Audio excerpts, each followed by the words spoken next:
Very much welcome, lads, to a new episode of me reviewing stuff.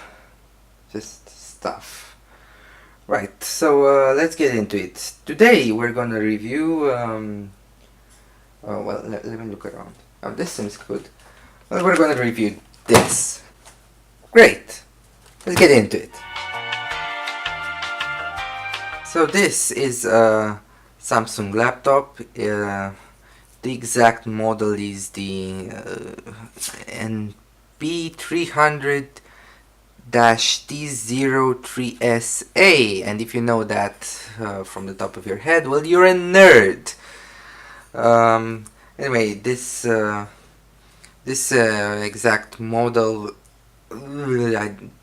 I can't even find it anywhere on the internet. But there are similar models who look the same, and they can be either more powerful or worse than this. And well, as you can see, it has this weird thingy on the back. They say it's anti fingerprints, and while that is true, it's also going to attract all the other dirt in your house. But I guess that's okay. So it looks decent, it's not like those old Lenovo laptops that, they looked like they were made from bricks, but, it's decent.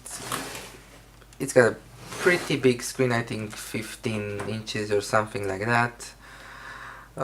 So let's go right into other stuff. So the specs, as you can see, it has an i5, an older i5, an Ivy Bridge with 2 cores and 4 threads at 250 GHz, and it can turbo boost it up to like 2.8 or 2.9 GHz, and it has 6 gigabytes of RAM, and you also have a nVidia graphics card, 610M, which is not that good, but I guess it's better than integrated graphics. And this is actually quite nice. I mean, you have some pretty good specifications because they are balanced. The thing I see with lots of laptops nowadays is that they throw in a very, very powerful processor, and then kind of not that good RAM, and then very, very shitty integrated graphics. So you have to think that maybe it's not a laptop for gaming, and they say it's for business, and that's why they put a very powerful processor in, but that's not how it works. That you're just paying a lot for a processor that you'll never use while typing your emails or something. If you want to make a laptop for business really good, just throw in an SSD on it, make it faster that way. The fact that the processor will be an expensive i7 or a decent i3, there's not going to be any difference while surfing the internet or typing some Word documents or something like that.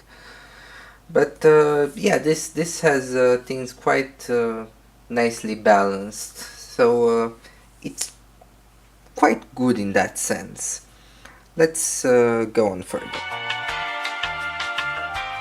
So for gaming, I know you nerds who knew that model from the top of your head will be interested in gaming as well. So let's just see. Gaming. Well, it's not that bad. I mean, it kind of can game on lots and lots of games on low settings or medium settings. It's not a gaming laptop by no means, but it can do gaming, and it can do it quite nice, except for one thing: the fact that this thing overheats like an oven or something like that.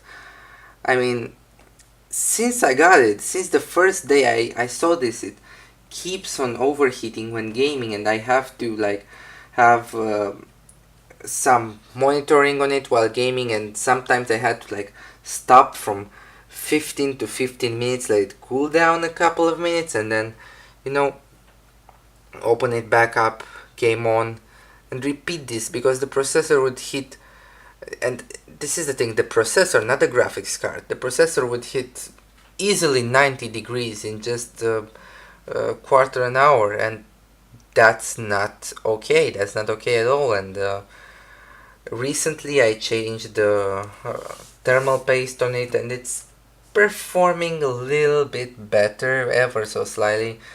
But you know, thing is, you shouldn't have to do that. I mean, I have this laptop for how much? I forgot to say that, but about 2 years and a bit. Anyway, thing is that since the first day it was overheating, and I shouldn't have to change the thermal paste on it to be a bit cooler. You know, they should have done something better with the cooling system. I don't know. They know, and they should have done it. Let's go on further. The price. Well, this is where this laptop does really bad, because I can't really remember the exact price because I didn't buy it. My father bought it for me, and it was like a present, so I don't know. I wasn't with him when he bought it. He just gave it to me, and I tried to ask him if he remembered the price, but he said no. But from what I remember, I looked around that time, and I think this was 700, 800 euros, which is a lot. It's very much. I mean, just put another 100 or 200 euros and you get an awesome gaming laptop, really. And that's just not okay. And I've looked through all Samsung's laptops, and they all seem very overpriced for what they're doing, really.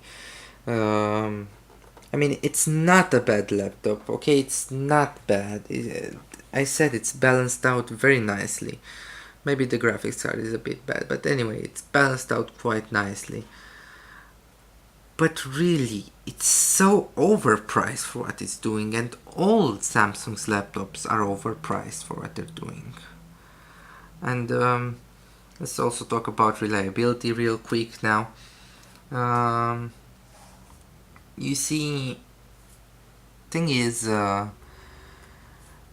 it's running quite well, except for the heating problem.